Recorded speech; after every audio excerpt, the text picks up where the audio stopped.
Hi, I'm David Schmidt and I make movies. Last spring there was a contest to make the best fake trailer in a 1950s Roger Corman style. Our entry was Screams on Planet Zero, and it won a prize. Several people have asked me how we made it, so I thought I'd make a video. I've always admired the ingenuity of those B-movie filmmakers, so I tried to spend as little money as possible. First thing I did was storyboard all the shots, just quick little thumbnails, but they showed us exactly how much was going to show on screen. And what's on screen is all that matters, so I didn't build anything you weren't going to see. With something as fragmented as a trailer, it can be very hard to express in a screenplay. The storyboards really helped the cast see what we were going for.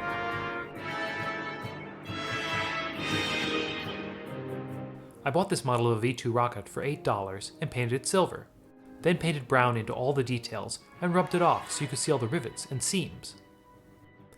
It has that classic old-style look, and lots of 50s sci-fi movies use V-2 rocket footage in them. I built this scanner out of odds and ends, an old battery case, a kitchen knob, even a telescoping screwdriver. I was going to build the ray guns, but I ran out of time, so I bought these knockoff Nerf guns and painted them black. The alien space brain I sculpted around a ball of tin foil. It's made out of polymer clay and baked in the oven, then painted with acrylics. The glass eye I bought at a science supply store ages ago. We needed a porthole to see the approaching planet. I built a model out of container lids and drinking straws. I used a lot of cut-out NASA photos of planets, because those are in the public domain. Having the storyboards, I only built as much of the set as I needed to show on camera.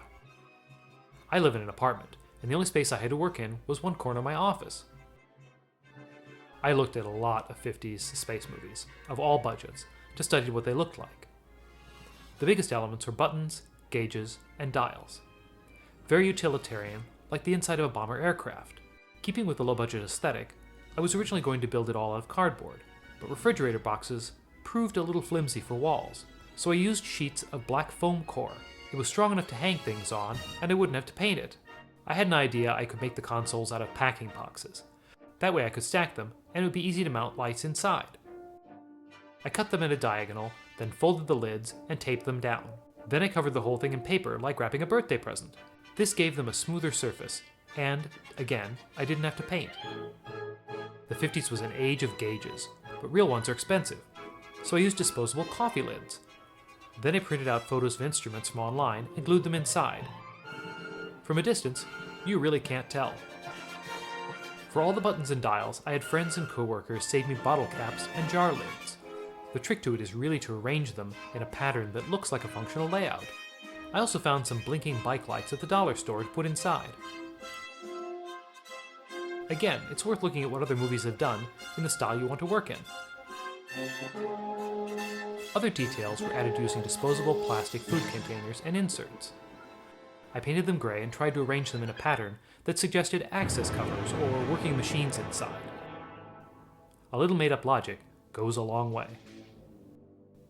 Again, I found designs for dials available on the web, printed them out, and glued them on. Most things are attached to the wall with hot glue or with zip ties. Very quick and dirty, because no one is going to see it close up.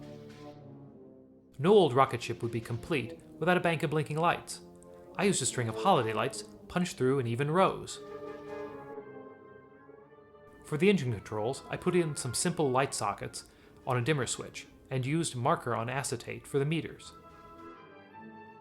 For the Radarscreen, I found a Creative Commons animation by Nassim Farhan of Footage Island and ran it on my iMac. Then I found a box that fit over it and built it into a console. I think it helped that I cut a hole in it that wasn't the same shape as a normal computer monitor. Lastly, while it's cool to have lights in the consoles, it's really important how you light the set for filming.